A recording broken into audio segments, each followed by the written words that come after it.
Welcome everyone to the very first episode of Project Patricia. My name's Chaz and I'm extremely excited to start this video documentation on the build of my 74 Nova. Now my reasoning for naming the car Patricia is that it's my grandmother's name. I'm lucky enough to not only own my very first car, but it's actually my grandmother's last car as well. She passed when I was 14 and she gave it to me through her will. My mother drove it until my 16th birthday where she handed me the keys. Now, all throughout high school, I had a lot of dreams, plans, and aspirations for this car. And to be quite honest, this car was a piece of my personality. It was a piece of who I was. If you knew me, you knew the car and vice versa. But eventually life took over and I had to move away to college where it happened to snow quite a bit. Well, the Nova just couldn't follow, so I bought a truck and moved away to college for 5 years. A few years into it, my mother got tired of the car sitting in her front yard, so she gave it to my uncle. He loved the car as well, but eventually came into some hard times and had to sell it to a friend of his. 11 years after that, I contacted this friend and found the car sitting exactly how it was. We were able to strike a deal, and now I got my baby back. Now that you know the history between me and this car, I'd like to let you know a little bit more about the purpose and the plans I have with it. Firstly, it needs to be street legal. It needs to be capable of being a daily driver so that I can enjoy it as much as I like whenever I like. But I also want to be able to not only take it to a drag strip, but do a little bit of autocross and a little bit of road courses as well. Because of this, I'm going to need a lot of power, a lot of handling, a lot of braking, and possibly a roll cage in there as well, just to keep things stable and safe. The first piece of the puzzle I wanted to tackle was a drivetrain. Now, starting with that, I did a lot of research on engines, and a lot of people are having great success with LS swaps. I'm really happy for them, but honestly, I think it's a little overplayed, no offense, but everybody seems to be doing it. Also, in my opinion, there isn't a better sound than a naturally aspirated engine. It just sounds amazing. It's a distinct sound. You can hear it from miles away and know exactly what kind of car is going to be coming down the road. Now with that said, my friends down at J&S Engines, they're going to build me a custom 383 stroker. It's going to run on E85 and push somewhere between 600 and 700 horsepower. Hughes Transmissions is going to build me a custom 700R40. This way I keep that fourth gear and I'm able to keep it as a daily driver and drive it down the freeway whenever I like. Lastly, we don't know exactly what we're going to do with the rear end yet. We do know it's going to be a Ford 9-inch, but we don't know what gear ratio to go with. We'll figure all that out and figure out who's going to build it when the time comes. Now with me demanding so much performance out of the handling of this vehicle, I don't only want it to be a daily driver, but it has to be amazing on the drag strip and on the road course. The best choice I could make was going with the Stage 2 coilover system from RideTech.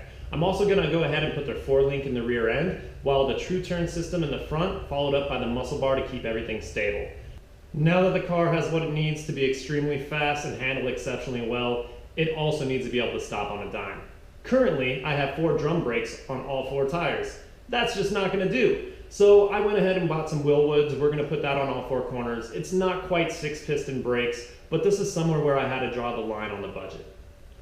In order to make a 1974 Nova sit and look as pretty as I want, it's going to require a whole lot of fabrication. I personally don't know how to weld, and I don't want to make any mistakes, so my friend Moses is going to do the work for me. To start, the rear bumper is way too big and way too ugly. We're going to cut it 3 ways and tuck it to make the rear end look nice and sleek. The front end requires a whole lot more work just to replace that one bumper. We're going to take a 1970 Nova and put its 2 front fenders, bumper, and grille on the front of this 74. Now my last pet peeve when it comes to cars is a 600 horsepower vehicle that can't get the power down because its rear tires are way too skinny. The 74 Nova is no exception to this. We're going to get Detroit Speed mini tubs, and we're going to place those in the back. That way I can get some 335s in the rear and really get this power to the pavement. Since this Nova is going to sound mean as hell, I want it to look mean as hell as well. In order to do that, I'm going to get rid of all the emblems. We're going to take off the chrome and all the moldings. I'm going to paint the entire car, including the front and rear bumper, gunmetal gray so that it matches. And then I'm going to do a billet grille in the front, and I'm going to powder coat it black. For rims and tires, I'm going to have satin black rims. They're going to be hydros made from Billet Specialties. The front end with that true turn system is going to allow me to fit 275s in the front, and the rear end mini tubs are going to allow me to fit 335s. Now with that 4-link and coilovers, it's going to set really low, look mean, sound mean, and perform amazingly. The interior of the car is going to be two-tone. The primary color is going to be black, and the secondary color is going to be similar to a charcoal, just something that matches the exterior paint job. Now, I wanted to incorporate my grandmother into this car in more ways than just naming it after her. I wasn't really able to do that on the exterior, so I came up with a few ideas on how to do it on the interior. The best way to do that is she used to wear a ring that had all the birthstones of her grandchildren. Both hers and my birthstone happens to be aquamarine.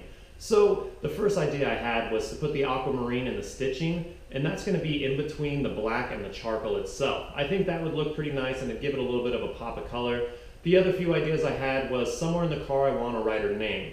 It's going to be an aquamarine as well. The two best places I could think of is to the right of the steering wheel on the dash, and maybe I'll engrave it on the handle for the shifter as well. If you have any other ideas, I'd be really happy to hear them. Thank you so much for watching the very first episode of Project Patricia. If you have any comments, questions, or ideas, I'd really love to hear them. Please just put them in the section below. Until then, I can't wait to make a few more videos, and I can't wait to progress on the build of this car. I hope you come along with me for the ride.